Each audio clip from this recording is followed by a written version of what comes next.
Alright, so this is the Bema motor. A couple of complaints. If they had just done a third slug, there would have been more clearance for more excursion, but they didn't. And then also, this particular frame in its 10-inch size only uses I think it's a 7 1/4 inch spider. I would have rather, later on you saw Glenn from NCA Labs do the Mojo, the LVS, with the 4-spoke frames, and also with the 12-spoke frames. So and that's because both of those on the 10-inch size uses an 8-inch top landing.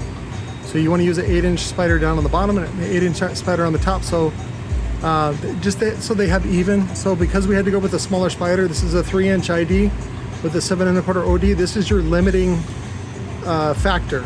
So it's going to be limited. I mean, you're still only going to get 2-inch excursion, but this is your limiting factor. So I'm going to change the design a little bit and just do the terminals here. It's just a little easier to reach to. I had already taken the, the all copper concept quad 1 ohm coil, and I had extended it,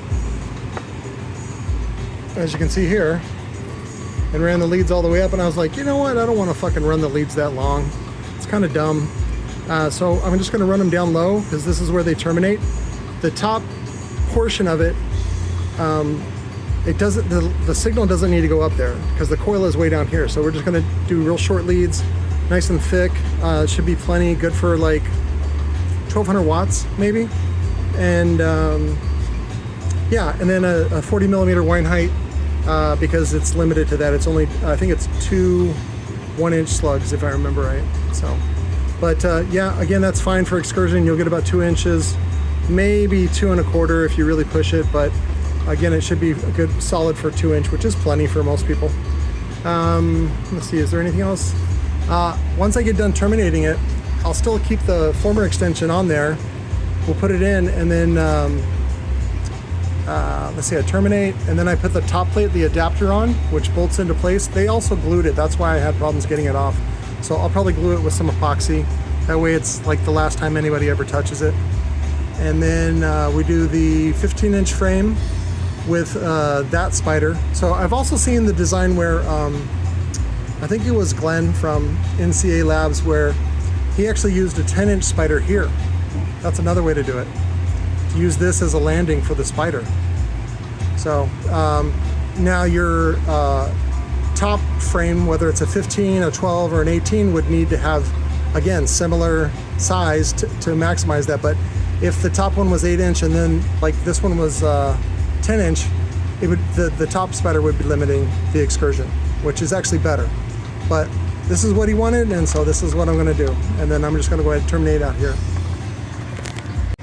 Alright, so this is the next night, and Ash went ahead and soldered these leads.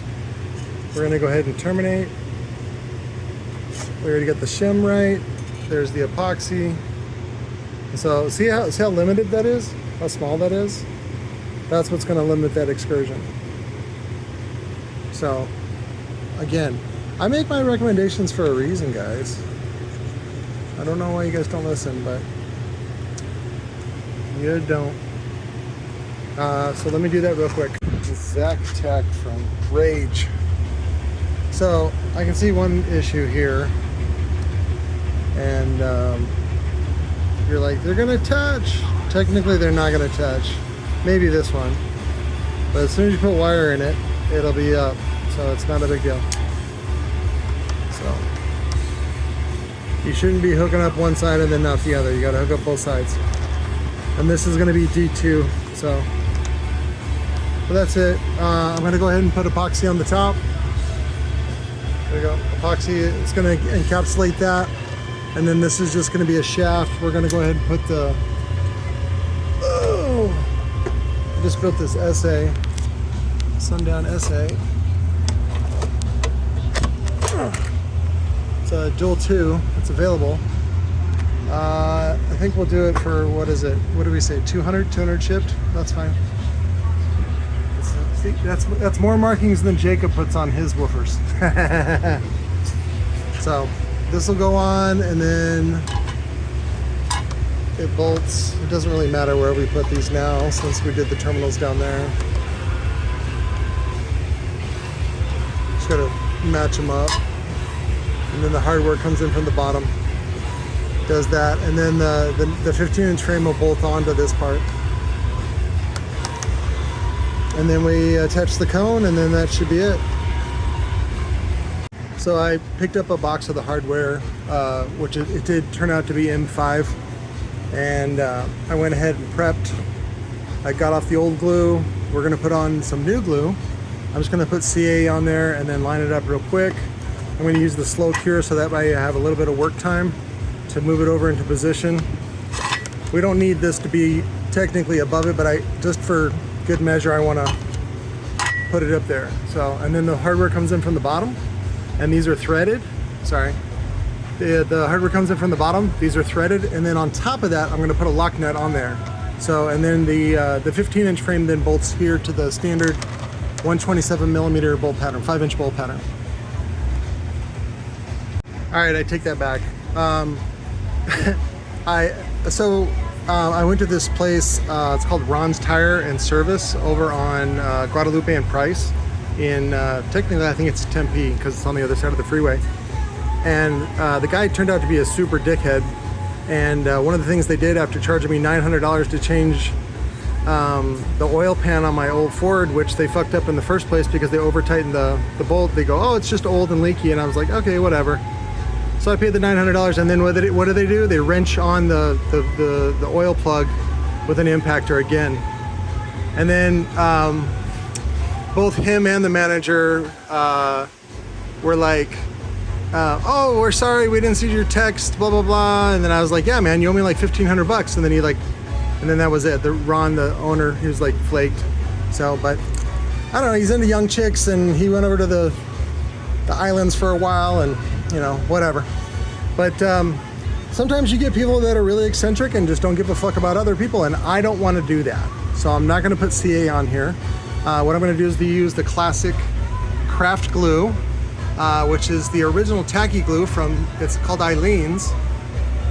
Aleene's? There we go. You can get this at most craft stores. Michael's, who are those Nazis? Craft Barn? No, what's the other one? The ones that hate women. Oh, Hobby Lobby. Hobby Lobby hates women. Yeah, you can get it from there, and also Michael's. So you can also get this at Walmart too. This is a really good glue just to have for speaker building. It's good for adding as a sealant to the screen type of mesh surrounds on like PA woofers. It's also good as a cone coating, front and or back. And it's basically, you can water this down with a little bit of water and spray it on if you want to do a kind of a cool looking coating on some paper cones. So, but there's this one. I just forgot which craft store hates women. Is Hobby Lobby. Yeah. Yeah. I was like, oh yeah. Which one hates women? Yeah. Which one hates their clients? Hobby Lobby does. So, but this is going on, and then we're gonna do the hardware, and the reason why they put glue on here is just to prevent chatter at certain frequencies. I'm sure they ran into chatter, and that's why we want to put it on. But I don't want to make it permanent. I think that's kind of a dick move. But there you go.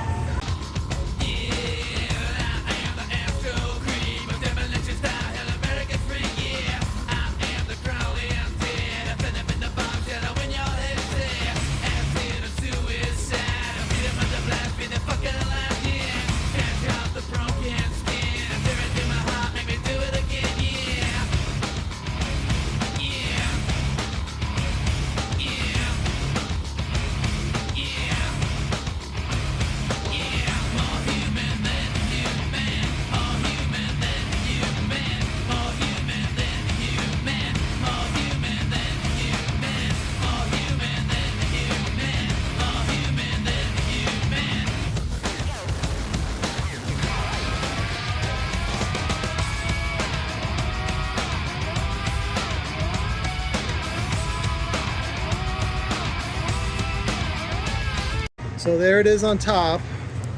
So when I was first putting it on there, the bolts are sticking out a little bit and they hit the fins, but luckily for me, we didn't have to line up the terminals, sorry, we didn't have to line up the terminals with the hole, because that's already taken care of. So I already drilled out the shift, I shifted the bolt holes, but we were able to use the originals and some nice flatheads in there without that. So we're gonna just put on the spider, this is the weakest spider that I know, which is what you want. And then I don't even think this is an 8-inch landing. I think it's like a 7.5. So we may have to trim it again, but yeah, these are the weak-ass ones that I got from Concept. So we'll do that, and then he wants the Gonzo cone, and then we'll try it out. Well, it's 2 in the morning, and I got this done, so we'll see how it turns out in the morning. We get to test it with some power. I'm falling, so I'm taking my time on my ride. Taking my time on my ride.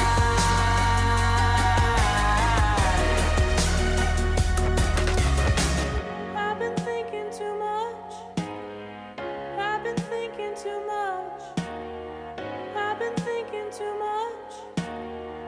I've been thinking too much. Help me. I've been thinking too much. I've been thinking too much. I've been thinking too much. Help me. I've been thinking too much. I've been thinking too much. I've been thinking too much. Oh, oh, oh, oh, oh, oh. I'm falling, so I'm taking my time on my ride. Oh, oh, oh, I'm falling, so I'm taking my time.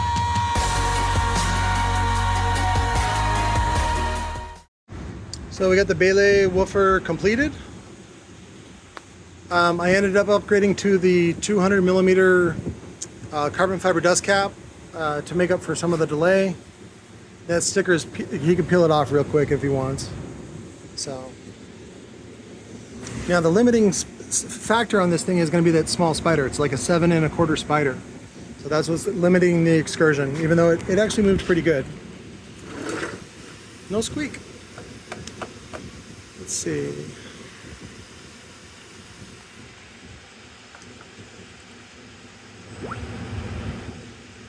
FS comes in at 30 Hertz, 30.28. QTS is 0.55. We're going to round up a little bit.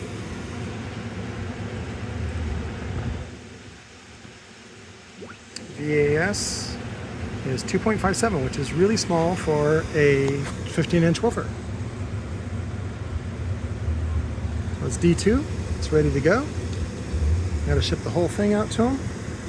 They'll go out Monday. So see on these, you just got to use a screwdriver like that, and then when the wire's in them, they don't touch. I think only one touches. So, but the rest of them don't touch anyway. So it's not that big a deal.